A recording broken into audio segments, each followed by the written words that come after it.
আল্লাযীনা ইয়াতলুনা কিতাবাল্লাহ, জানে নিশ্চয় যারা পড়বে তেলাওয়াত করবে কি আল্লাহর কিতাব কিন্তু পড়তে পারেনি। আমি ইতিমকে মহব্বত করেছি, ইতিমকে ভালোবেসেছি, এর ফজিলতের যা যা অবশ্যই আমার আল্লাহ তাআলা দিবে। সুলতান মাহমুদ গজনবী একজন বড় শাসক ছিলেন, একজন আল্লাহ এরকম বাদশা ছিলেন সুলতান মাহমুদ গজনবী।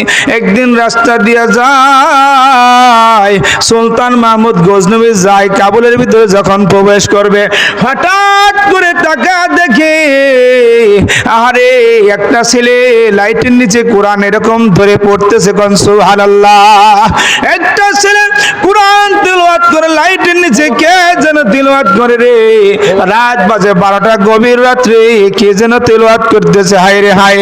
বাদশা সুলতান মাহমুদ গজনবী যখন হাঁটি হাঁটি পা পা করে চলে গেলেন, যাওয়ার পরে তার কাছে যখন চলে গেল এবার ডাক দিয়ে বলতেছে, বেটা রাত বাজে 12টা, এত রাতে তুই ছোট মানুষ এই লাইটের নিচে কোরআন পড়তেছিস, তোর কি ভয় করে না? বলে বাদশা গো কি ভয় করবো, আমার তো লেখাপড়া হয় না। বাদশা এবার ঘোড়ার থেকে নেমে সন্তানের কাছে যা জিজ্ঞাসা করে, বেটার তোর নাম কি? বলে আমার নাম হলো আব্দুর রহমান। এ বেটা তোর পরিচয় কি? তুই এখানে লাইটের নিচে লেখাপড়া করিস, তোর কি বাড়িতে কোনো লেখাপড়ার ব্যবস্থা নাই? তোর কি হারিকেন নাই? তোর কি তেল কেনার টাকা নাই? যখন এই কথাগুলো বলেছে সঙ্গে সঙ্গে এই ছেলেটা চোখের পানি ছেড়ে দিয়েছে। যখন চোখের পানি ছেড়ে দিয়ে কান্দে সুলতান মাহমুদ, এবার ছেলেটার কান্দন দেখে চোখের পানি রাখতে পারে না। সুলতান মাহমুদ গজনবী চোখের পানি ছেড়ে দিয়ে কান্দার বলে, বেটা রে তুই কান্দিস কেন? নিশ্চয়ই তোর কান্দার পিছনে কোন কারণ আছে রে বেটা, বল বল। বেটা এত রাত্রি তুই কোরআন তেলাওয়াত করতেছিস, কারণ কি রে বেটা? সুলতান মাহমুদ গজনবী যখন জিজ্ঞাসা করছে, ছেলেটা এবার ডাক দেয়া বলে, হুজুর কি বলবো দুঃখের কথা, আমার জন্মের আগে আমার বাবাটা দুনিয়া থেকে চলে গেছে হুজুর গো। আমার বাবা যাওয়ার আগে মাকে বলে, মারে আরে ওই যখন আমি এই দুনিয়াতে এসেছি আমার মাকে বলেছে আমার সন্তানকে তুমি মাদ্রাসায় লেখাপড়া করায়, কোরআনের হাফেজ বানায়া দিও। এবার তার মা কামায়ের আশা করেনি, ওই সন্তানটাকে ইতিমখানায় ভর্তি করে দিয়েছে।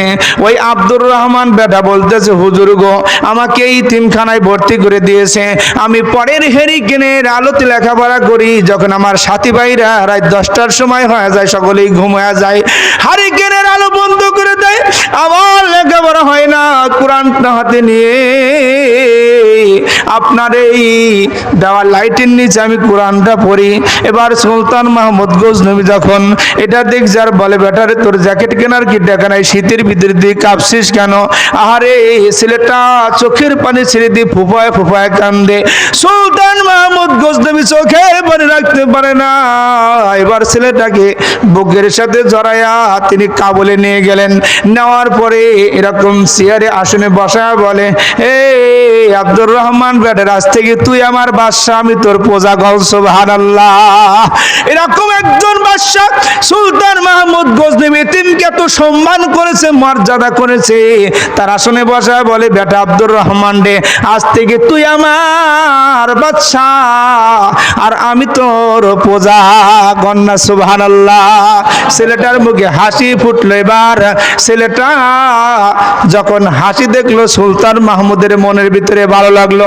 সকাল হয়ে গেল, এবার ছেলেটাকে ডাকতে বলে, এ বেটা আব্দুর রহমান আয় রে, তোর সাথে আমি একটু কথা বলি বেটা। এই বেটা তুই যে লেখাপড়া করিস, তোর খরচ লাগে মাসে কত? হারিকেনের তেল লাগে কত? বোর্ডিং এ কত লাগে? হিসাব করে বলে, আমার এরকম হিসাব করেছে ধরেন 1000 টাকা আমার প্রত্যেক মাসে খরচ হয়। আব্দুর রহমান ছেলের জন্য এবার ওই বাদশা সুলতান মাহমুদ গজনবী 1000 টাকা লিখলেন বিভিন্ন হিসাব করে। বলে এর সাথে 12 দিয়ে গুণন দাও, কত হয়? কয় 12,000 টাকা। 12,000 টাকা এবার ক্ষতির ভিতরে ঢুকাইলেন। ঢুকায়া ওই সুলতান মাহমুদ গজনবী আব্দুর রহমানকে মাদ্রাসায় পাঠানোর জন্য তার উজুরিকে ডাকলেন। উজুরিকে ডাক দেওয়ার পর বলে, এ উজির রে, এটা একটা সম্মানী মেহমান ব্যক্তি, তুই জানিস না কত মর্যাদা। একজন ইতিমকে ভালোবাসা না নবীকে ভালোবাসা, কোন সুবহানাল্লাহ। আমার নবী ছিলেন ইতিম, আমার নবী জন্মের আগে বাবাকে হারাইছে, জন্মের কয়েক বছর পরে মাকে হারাইছে, দাদাকে হারাইছে। ইতিম নবী যে ইতিমকে ভালোবাসবে রে, সে স্বয়ং আমার নবীকে সে ভালোবাসলো, কোন সুবহানাল্লাহ। এবার সুলতান মাহমুদ গজনবী আব্দুর রহমানকে বিদায় দেওয়ার সময় চোখের পানি ছেড়ে দিয়ে কান্দে। এবার ওই আব্দুর রহমান বলে, বাদশা গো, আপনি কেন চোখের পানি ছেড়ে দিয়ে কান্দেন, আমি জানতে চাই। বাদশা সুলতান মাহমুদ গজনবী ডাক দিয়ে বলে, বেটা রে, 12টা বছর হয়ে গেল, আমার জীবনে দুটি শখ আছে রে বেটা। 12 বছর ধরে সাধনা করি, আমার দুটি শখ এখনো পর্যন্ত পূরণ হয় নাই বেটা। তুই একজন ইতিম, তোর কাছে আমি দোয়া চাই, আমার জন্য দোয়া করবি রে বেটা, আমার জন্য দোয়া করবি। আল্লাহ যেন আমার ওই দুটি আশা পূরণ করার তৌফিক দান করে, গণ আমিন। আল্লাহর কাছে দোয়া করবি বেটা, তুই ভালো করে দোয়া করবি, তোর দোয়াটা কিন্তু কবুল হবে বেটা। এবার ওই আব্দুর রহমান ডাক দে বলে, বাদশা গো, দুটি আপনার আশা কি কি আমাকে বলেন না। বলে, 1 নাম্বার আশা হলো রে, আমি প্রত্যেক দিন এশারের নামাজ পড়ে আমি 100 বার করে দরুদ পড়ি, এরপরে আমি শুয়ে থাকি আর মনে মনে ভাবে আমি যদি দয়ার নবীকে স্বপ্নে দেখতে পারতাম রে বেটা। 12টা বছর ধরে সাধনা করতেছি রে আব্দুর রহমান, আমি এখনো পর্যন্ত দয়ার নবীর সাক্ষাৎ পাইনি, তুই আমার জন্য একটু দোয়া করবি রে, দয়া করে যেন দয়ার নবীর সাক্ষাৎটা পেয়ে যায়। আল্লাহর কাছে দোয়া করবি। 2 নাম্বার হলো, আমি এমন একটা লোকের সহবতে থাকতে পারি, যেই লোকটার সহবতে থাকার কারণে যেন আল্লাহ তাআলা পরকালে আমার নাজাতের ব্যবস্থা করে দেয়। যখন সুলতান মাহমুদ গজনবী এবার ওই আব্দুর রহমানকে এইভাবে বলল, ইতিমকে ভালোবাসলো, মহাব্বত করলো, বাজানটা পরে বলবো।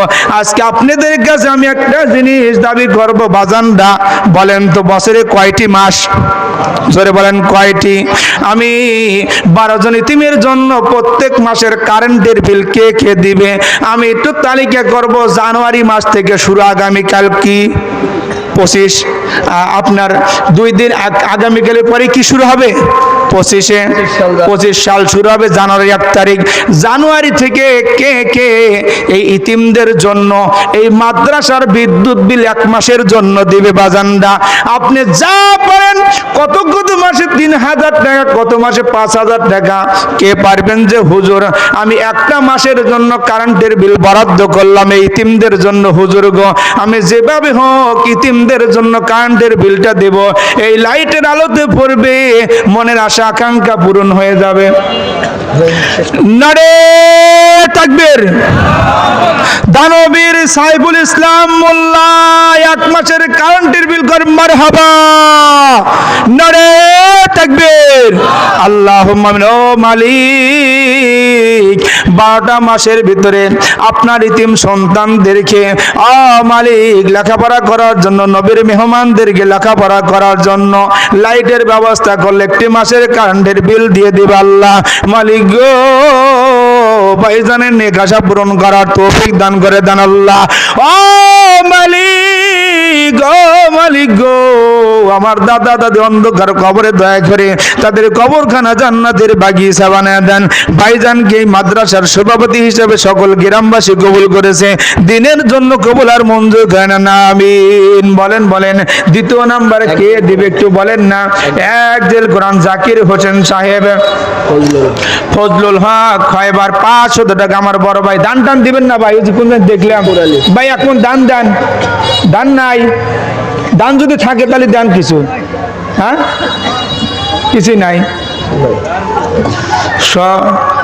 শুকুর আলী 1000 টাকা কোন মারহাবা। 500 টাকা দিছে বক্কর ভাই আমাদের তরফ। নারে তাকবীর। বক্কার হোসেন কাকা 500 এখন মারহাবা। আল্লাহ বন্ধন অন্ধকার কবরে তাদের কবরখানা জান্নাতের বাগিচা বানায় দেন। বাজান আমার ভাইরা, সুলতান মাহমুদ গজনবী দুটি আশা, একজন ইতিমকে মহাব্বত করার কারণে, ভালোবাসা করার কারণে, দুটি আশা মনের বাসনা 12 বছরের সাধনা পূরণ করার জন্য এবার চেষ্টা করতেছেন। বাজান আপনার জানুয়ারি মাস হয়ে গেছে, ফেব্রুয়ারির জন্য কেউ আছেন নাকি? একটু দাঁড়ান। যে হুজুর আমি ইতিমদের জন্য ফেব্রুয়ারি